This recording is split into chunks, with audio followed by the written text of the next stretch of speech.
जय हिंद दोस्तों। पुनः आपका स्वागत है। इस वीडियो में हम लोग हिंदी के लेटेस्ट पैटर्न पर आधारित मॉक टेस्ट नंबर 3 सॉल्व करेंगे।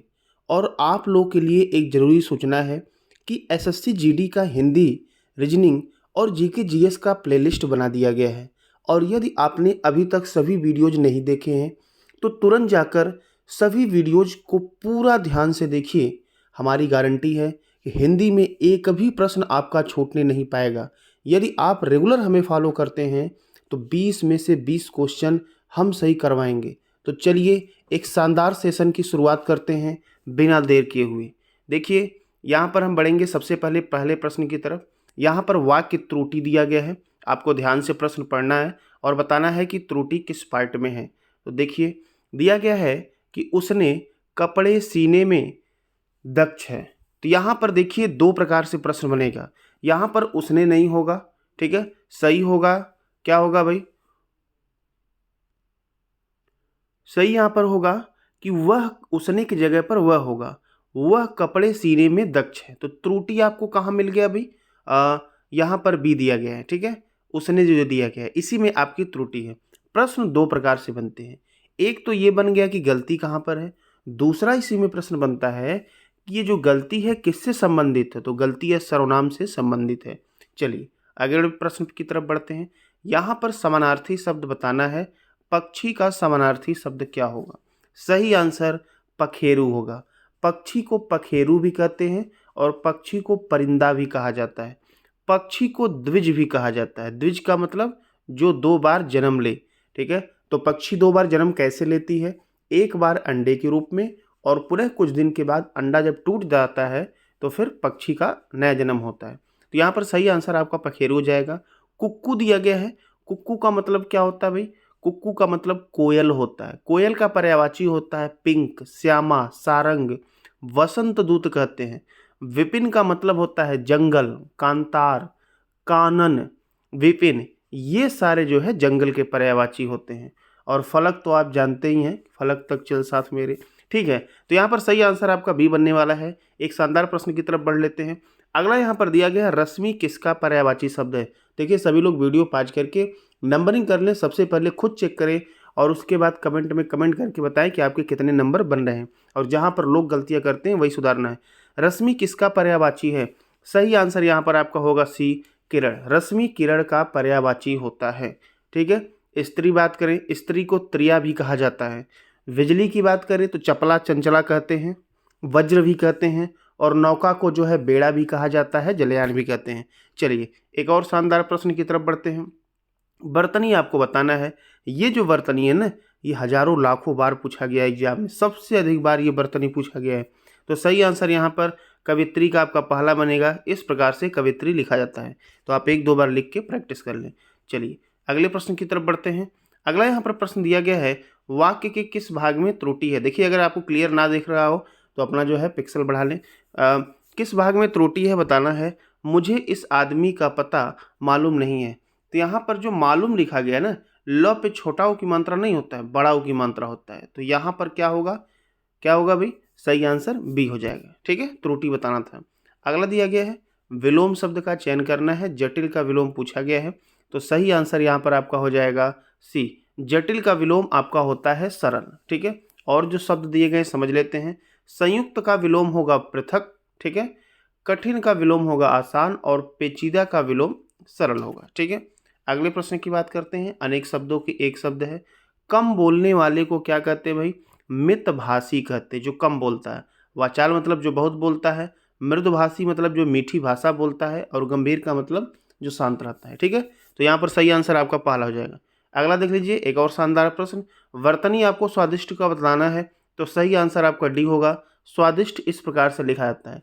आप जो है पेन कॉपी लेकर लिखते रहें। एक एक प्रश्न का बड़ा इंपॉर्टेंस होगा इस एग्जाम में, ठीक है। यहाँ पर मुहावरा का अर्थ आपको बताना है। गागर में सागर भरना का अर्थ पूछा गया है।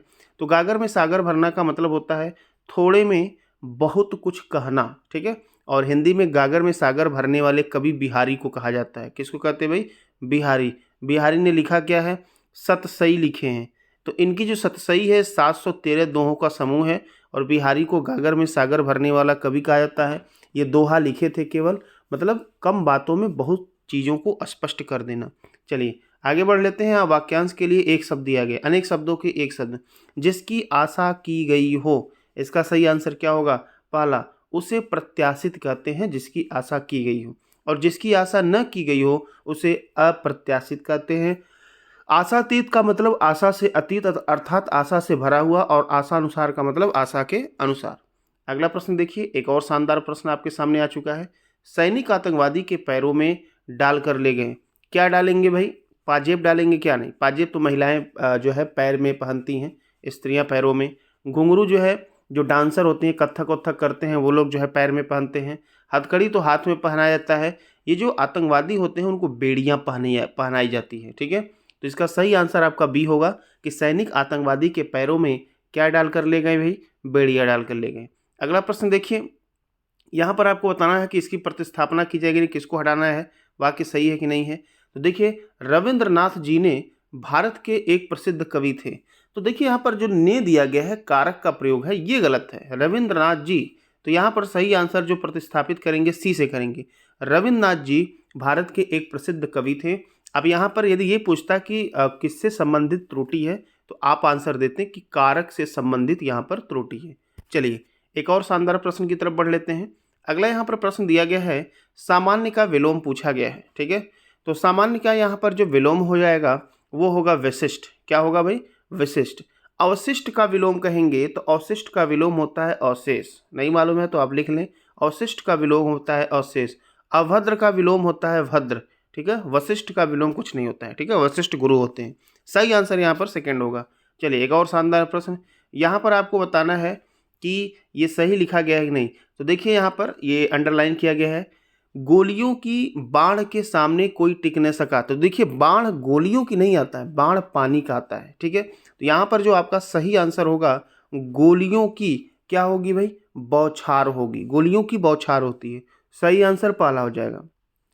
अब यहाँ पर चोट, चोट तो आप लोग जानते हैं भाई, इंसान को चोट लगता है। आहट किसी के आने की आहट होती है, अर्थात आहट जो है आवाज़ से संबंधित है। मार तो आप जानते ही हैं। आगे देख लीजिए, किस भाग में त्रुटि है? इसमें समस्त प्राणी मात्र का कल्याण निहित है। तो इसमें देखिए समस्त प्राणी मात्र का, तो या तो आप समस्त प्राणी कहिए तब तो सही होगा, प्राणी मात्र दोनों नहीं होगा, समस्त प्राणी का कल्याण। ठीक है, या समस्त जीव का कल्याण निहित है। तो आपका जो गलत होगा वो पहले वाले ऑप्शन में गलती मिलेगा। अगला प्रश्न देख लेते हैं। यहाँ पर देखिए एक पैराग्राफ आ चुका है, इस पैराग्राफ को ध्यान से पढ़ेंगे और आंसर देने की कोशिश करेंगे। देखिए दिया गया है, अब मनुष्य का सारा शक्ति संचय सफलता और जीत पर चला गया है। अब सारा क्या चला गया है? ठीक है, तो यहाँ पर ऑप्शन में देख लीजिए, ध्यान, मन, होश, चिंतन। क्या सही आंसर होगा भाई? पहला होगा। अब मनुष्य का सारा ध्यान होगा यहाँ पर। तो देखिए यहाँ पर जो दिया गया है, तो अब मनुष्य का सारा, यहाँ पर पहले वाले में आपने भर दिया ध्यान। सारा ध्यान शक्ति संचय सफलता और जीत पर चला गया। सच्चाई भी आज के समय में, आज वह जब अपने की ओर चलता है तब उसे यह देखने की जरूरत नहीं होती कि उसके जूते के नाल किसके। अपने की ओर किधर चलेगा? आपको बात समझ में आ रही होगी। दूसरे वाले में तो अपने लक्ष्य की ओर चलेगा, घर की ओर नहीं। कहाँ भाई? लक्ष्य की ओर। उसी की बात भी ऊपर की गई है। आज जब वह अपने लक्ष्य की ओर चलता है तब उसे यह देखने की जरूरत नहीं होती है कि उसके जूतों के नाल किसकी छाती को रहे हैं। तब उसे देखने की जरूरत नहीं होती है। तीसरे में आते हैं, क्या देखने की जरूरत नहीं होती है भाई? तो 78 का जो आपका आंसर होगा वो होगा बी, देखने की जरूरत महसूस नहीं होती है। यहाँ पर सही आंसर होगा। देखिए तब उसे यह देखने की जरूरत महसूस नहीं होती है कि उसके जूतों के नाल किसकी छाती को। अब यहाँ पर आप छाती को आ गया तो रगड़ मसल कुछ ऐसा होगा। यहाँ पर देखिए ऑप्शन मिल गया, किसकी छाती को मसल रहे हैं। सही आंसर यहाँ पर चौथा हो जाएगा। तो देखिए आ जाते हैं फिर से, किसकी छाती को मसल रहे हैं। जब तक मनुष्य के भीतर का जोर था वह अपने सुखी और दूसरे के दुखी को देखकर लज्जित होता था। तो देखिए भाई ये भाव का ही बोध होगा। तो यहाँ पर आपका हो जाएगा भावना। जब तक मनुष्य के अंदर भावना का बोध था, उसको ज्ञान था, तब तक वो क्या करता था भाई? दूसरों के दुख को देखकर दुखी होता था, लज्जित होता था। तो देखिए एक छोटा सा ये गद्यांश दिया गया था, इसको हम लोग ध्यान से पढ़ें। आप रेगुलर अगर एक सेट सॉल्व करते हैं तो आपके लिए कोई बड़ी बात नहीं है, काफ़ी आसान है। तो देखिए आप लोग कमेंट बॉक्स में बताएं कि आपके कितने नंबर बन रहे हैं। ठीक है, नंबर बताएं, और यदि आपको अच्छा लग रहा है वीडियो तो शेयर अवश्य करते हैं। मिलते हैं अगले वीडियो में, तब तक के लिए धन्यवाद।